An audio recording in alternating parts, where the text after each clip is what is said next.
Ronnie Van Zant spent years telling anyone who would listen that he would never live to see his 30th birthday. Not once, not twice, so many times that the people closest to him stopped taking it seriously. His wife heard it, his bandmates heard it, even strangers heard it. Most dismissed it as rock star ego or drunken rambling. But after the crash that killed him in October 1977, just 87 days before his 30th birthday, his widow sat down and revealed something that made everything he ever said impossible to ignore. A troubled kid with big dreams. Some people spend years learning how to become rock stars. Ronnie Van Zant seemed destined for it from the very beginning. Born on January 15, 1948, in Jacksonville, Florida, Ronnie grew up on the city's tough west side, where fights and street scuffles were simply part of everyday life. Fortunately, toughness ran in the family. His father, Lacey Van Zant, worked as a truck driver, but before that, he had been a prize fighter. He believed his sons should know how to defend themselves, and Ronnie started learning those lessons almost as soon as he could walk. Lacey later recalled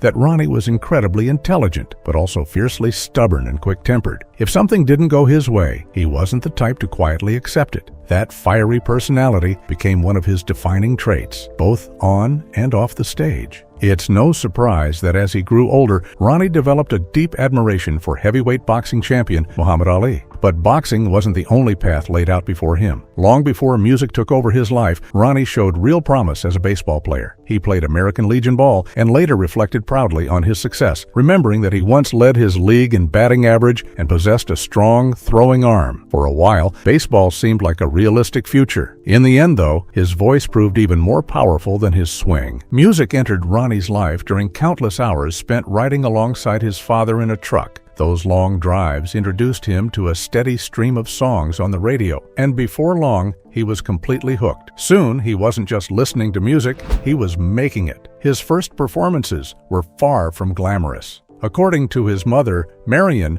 singing in the bathtub became a favorite pastime for Ronnie and his brothers. The bathroom often echoed with impromptu concerts, turning an ordinary family home into their first stage. That passion followed him everywhere, including school. On his very first day, Ronnie reportedly landed himself in trouble because he couldn't stop singing during class. While other students were trying to learn, he was busy entertaining himself and everyone around him. Even then, it was clear that music wasn't simply a hobby. It was already becoming part of who he was. By the age of 16, Ronnie was taking his ambitions more seriously. He formed his first band, called Us, and naturally stepped into the role of lead singer. The group didn't last long, but failure only pushed him forward. Soon afterward, he joined forces with Bob Burns, Gary Rossington, Alan Collins, and Larry Junstrom to create a new band called My Backyard. What made the group remarkable wasn't just their talent, it was their age. Some of the members were barely teenagers, yet they were completely committed to their dream. Whenever they weren't in school, they were rehearsing, experimenting, and working to develop their sound. After eventually renaming themselves the Noble Five, they began playing local dances and small events, often earning little more than gas money and a few free drinks.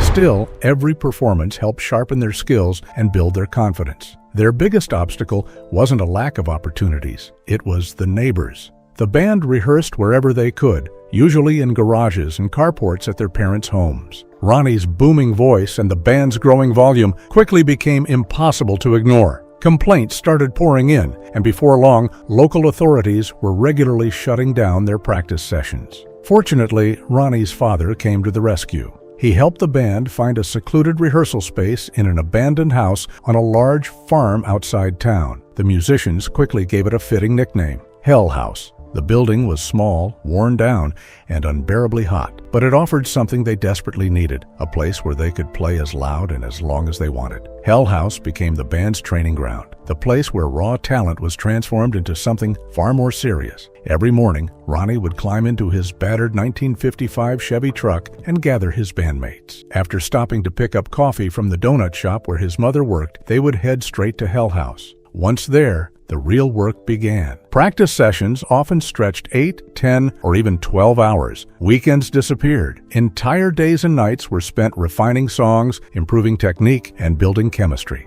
Sometimes the musicians stayed so long they didn't return home until the following morning. Far away from the quiet neighborhoods that had once complained about the noise, the Noble Five pushed themselves harder than ever. Inside that sweltering old building, they weren't just learning how to play music. They were laying the foundation for something much bigger. The only problem was that while their dedication was growing stronger by the day, their identity was still very much a work in progress. The moment Skynyrd finally emerged. In those early years, Ronnie Van Zant and his bandmates were constantly experimenting. But surprisingly, they weren't changing their sound nearly as much as they were changing their identity. One week, they might perform under one name, and the next week, they would show up as something completely different. The Wildcats, Sons of Satan, Conqueror Worm, The Pretty Ones, and even 1% all took turns appearing on posters around Jacksonville. The music was there, the talent was there, but the band still hadn't found the name that truly fit. Ironically, the answer came from a high school gym teacher they couldn't stand. When they weren't rehearsing at their notorious practice space known as Hell House, most of the band members were attending Robert E. Lee High School. Life there was anything but enjoyable. The school enforced an incredibly strict dress code that left little room for individuality.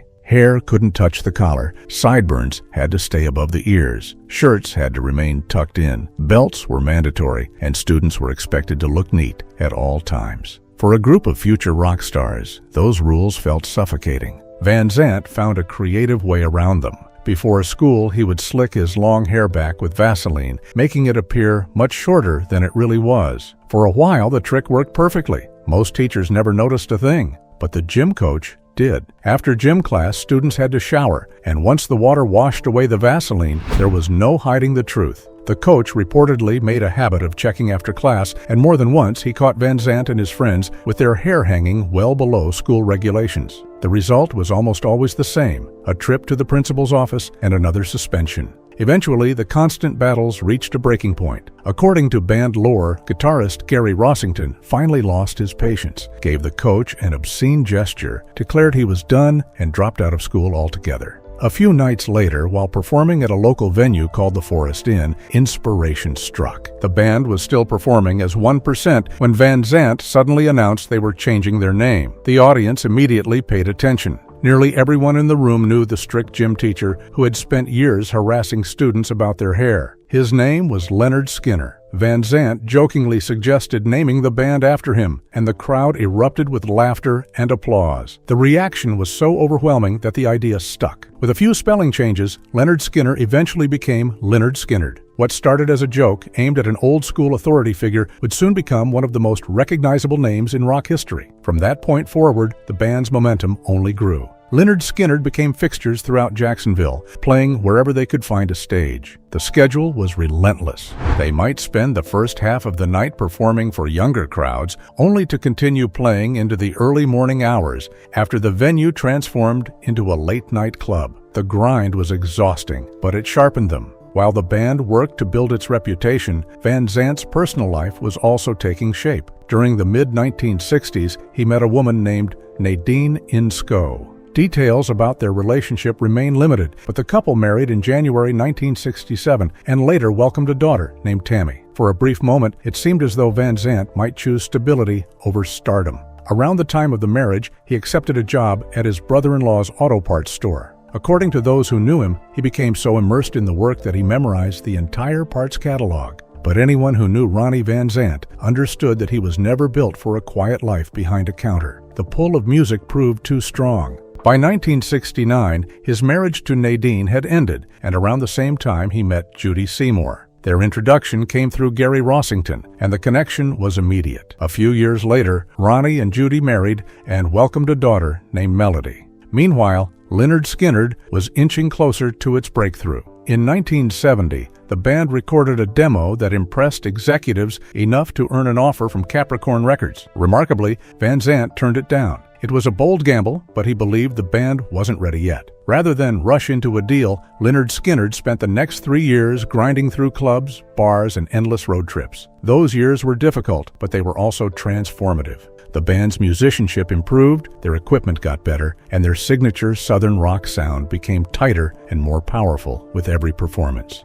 Interestingly, Van Zant never fully embraced the Southern rock label. While he acknowledged the band's Southern roots, he often argued that their musical influences came from much farther away. He admired British rock bands and believed Lynyrd Skynyrd had more in common with groups like Free than many people realized. Regardless of what genre label people attached to them, the results were undeniable. By 1973, the years of hard work had finally paid off. Representatives from MCA Records approached the band with a far more attractive contract offer. This time, Van Zant accepted. The decision changed everything. Soon afterward, Lynyrd Skynyrd released their debut album, pronounced Lynyrd Skynyrd. The record introduced audiences to songs that would eventually become rock classics, including Tuesday's Gone, Simple Man, and the song that would forever define the band, Freebird. Few could have predicted just how enormous Freebird would become. During a live performance later immortalized on the album One More from the Road, Van Zant asked the audience what they wanted to hear. The answer came back immediately and thunderously, Freebird. What followed was a sprawling 14-minute performance that cemented the song's legendary status. Over time, shouting Freebird at concerts became a tradition all its own. Audiences would yell it at artists ranging from Nirvana to Bob Dylan, turning the song into one of rock music's most enduring inside jokes. But nobody delivered it quite like Ronnie Van Zant. On stage, he looked completely at home. He often performed barefoot, pacing the stage with a confidence that made it seem like he belonged nowhere else. Yet, beneath the charisma was a man with a notoriously explosive temper. As Lynyrd Skynyrd's popularity grew, so did stories about Van Zant's confrontations. One infamous incident in 1975 reportedly involved him throwing a table through a second-story hotel window. Another occurred in San Francisco when an uninvited stranger boarded the band's tour bus. Van Zant immediately confronted the man, triggering a fight that quickly escalated when the stranger's friends joined in. The beating he received was severe enough that he reportedly began wearing sunglasses on stage to hide his injuries. His volatility wasn't limited to strangers either. Bandmates often found themselves on the receiving end of his anger. Stories circulated about him punching fellow musicians during performances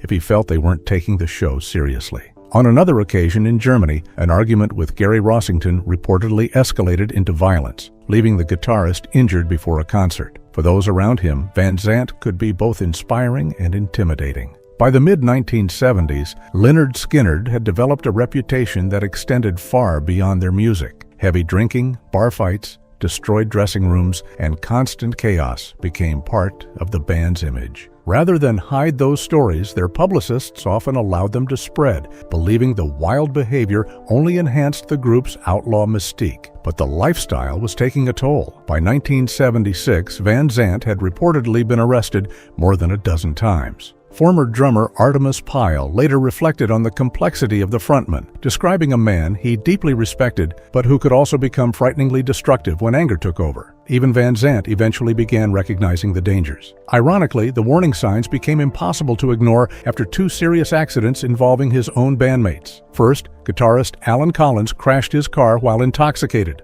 Soon afterward, Gary Rossington fell asleep behind the wheel after mixing alcohol and drugs, causing a devastating accident that destroyed property and left him badly injured. The crashes forced the cancellation of tour dates and infuriated Van Zant. Rather than offering sympathy, he reportedly fined both men thousands of dollars, believing their reckless choices had jeopardized the entire band. Behind the anger, however, was genuine concern. He understood how close they had come to tragedy. Determined to send a message, Van Zant sat down and wrote a song. That song became That Smell. Its lyrics served as a warning about addiction, self-destruction, and the consequences of living too fast for too long. At the time, it was meant to be a wake-up call for his bandmates. What nobody realized then was how haunting those words would soon become. Because the danger Van Zant feared was already much closer than anyone knew. After he died, Ronnie Van Zant's widow revealed the truth about his death. You see, back in 1995, Ronnie Van Zant's father, Lacey, shared a memory about his son that still sends chills down the spine. Sitting back in his recliner, he reflected that Ronnie was the only one of his children who seemed to possess what he called a second sight. What made that statement so unsettling was that Ronnie had spent years telling the people closest to him that he would never live long enough to celebrate his 30th birthday. It wasn't an offhand comment made once and forgotten. He repeated it often. Lynyrd Skynyrd drummer Artemis Pyle witnessed several of those moments firsthand. One memory, in particular, never left him. During a night out in Tokyo, the two men sat in a bar drinking sake when Ronnie suddenly turned serious. Out of nowhere, he calmly declared that he would never make it to 30. Pyle immediately brushed it off, convinced it was just drunken talk, but Ronnie wouldn't back down. He insisted that he wanted to go out with his boots on. Kevin Elson, the band's soundman who would later work with major acts like Journey and Night Ranger, remembered hearing the same prediction countless times. In his eyes, Ronnie's outlook may have been tied to the reckless way he lived. He burned through life at full speed, embracing every excess that came with being a rock star. Elson couldn't help but compare him to musicians like Janis Joplin and Jimi Hendrix, artists who had lived hard and died young. Yet Ronnie wasn't the only one carrying an uneasy feeling. Elson later recalled that assistant road manager Dean Kilpatrick also expressed a strange sense of dread. There were moments when both men spoke openly about having a bad feeling about the future, as if something terrible was waiting just around the corner. Eventually, Ronnie had repeated his grim prediction so many times that people around him grew tired of hearing it. They stopped taking it seriously. But as 1977 unfolded and his 30th birthday drew closer, the warnings became increasingly specific, and looking back now, they sound almost impossible to ignore. One evening in Tokyo, Ronnie and Artemis Pyle found themselves once again sharing drinks. Amid the laughter and alcohol, Ronnie returned to the same subject with eerie certainty. He wasn't afraid. He wasn't dramatic. He simply stated it as fact. He would never see 30. And when Pyle challenged him, Ronnie responded with remarkable calm. He wanted to leave this world with his boots on. Tragically, that was exactly how the story ended. On October 17, 1977, Lynyrd Skynyrd released their newest album, Street Survivors, and prepared to launch another major tour. The original album cover featured the band standing together on a city street surrounded by towering flames. 3 days later, that image took on an entirely different meaning. On October 20th, the band boarded a Convair CV-240 bound for their next performance. Even before takeoff, there had been concerns about the aircraft. Kevin Elson later admitted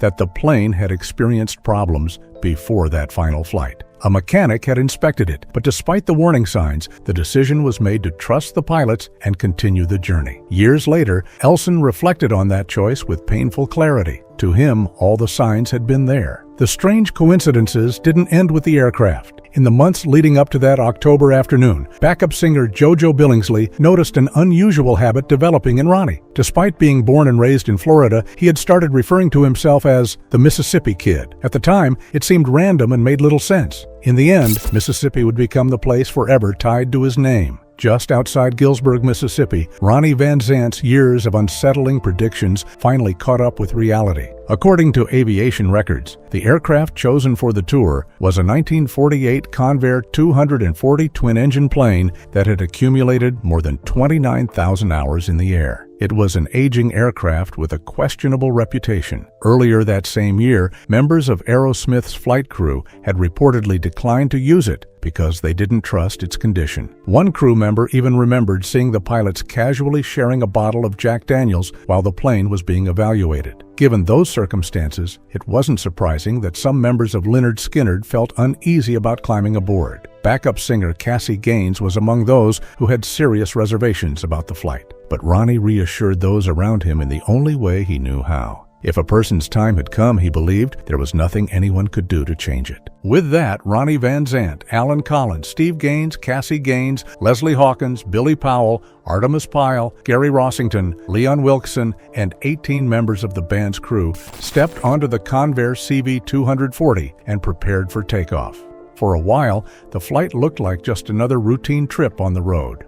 On October 20th, 1977, the Convair 240 pushed away from the gate in Greenville, South Carolina. It was 4:02 in the afternoon. The aircraft had just been refueled with 400 gallons of fuel, and everyone on board was focused on the next stop, Baton Rouge, Louisiana, where Lynyrd Skynyrd was scheduled to perform. The band had no reason to believe this flight would be any different from the countless others they had taken before. Pilot Walter McCreary filed an estimated arrival time of 6:45 p.m. He checked in with air traffic control, reported that the plane had roughly 5 hours of fuel, received the weather briefing, and took off without incident. By all appearances, everything was normal. Then, just 2.5 hours into the flight, everything changed. Inside the cockpit, the calm suddenly gave way to alarm.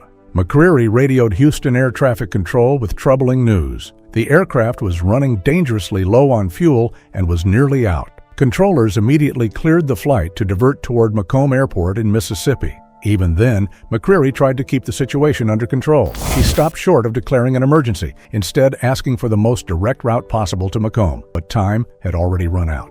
Less than a minute later, another transmission came through. This time, the message was far more desperate. The plane had run out of fuel. Houston asked for clarification, perhaps hoping there had been some mistake. Instead, the pilot's final response came through, uncertain and strained. Then the radio went silent. No further transmissions were ever received. Back in the cabin, most of the passengers had no idea what was unfolding in the cockpit. Keyboardist Billy Powell later remembered that everyone had simply been doing their own thing. Some talked casually, others relaxed. Ronnie Van Zant had even stretched out on the floor to take a nap. Then came the warning. Artemus Pyle, Lynyrd Skynyrd's drummer, had some experience flying aircraft himself. Understanding exactly how serious the situation had become, he immediately began instructing everyone on how to brace for impact. As reality settled over the cabin, Ronnie Van Zant walked over to Pyle and shook his hand, just a quiet gesture that felt very much like a goodbye. According to Powell, fear certainly filled the plane, but hysteria never did. The joking stopped. Conversations faded. The cabin grew quiet as people sat in their seats and prayed, and then they waited. For 10 agonizing minutes, the Convair descended toward the earth. The atmosphere inside that aircraft transformed completely. Only moments earlier, band members had been passing the time playing cards and chatting about the next show. Now, every person on board understood they might not survive the next few minutes. Outside, the plane glided downward at a steep angle toward the dense woods near Gillsburg, Mississippi. Powell never forgot what happened next. The aircraft began clipping the tops of towering pine trees, some reaching 80 feet high. The violent impacts tossed passengers around the cabin with incredible force. Powell later described it as feeling like being rolled down a hill inside a garbage can while being struck repeatedly by baseball bats. The sounds alone were horrifying. Metal screamed, wood splintered. The aircraft tore through the forest, shredding everything in its path. According to the official accident report, the nightmare continued even after the initial impact. After striking the first trees, the Convair plowed another 495 feet through the woods before finally coming to a stop. The wings were ripped away. The cockpit slammed directly into a tree, killing pilots Walter McCreary and William Gray instantly. Then the fuselage split apart. Inside the cabin, chaos erupted. Seats tore loose from the floor as the wreckage continued sliding through the trees.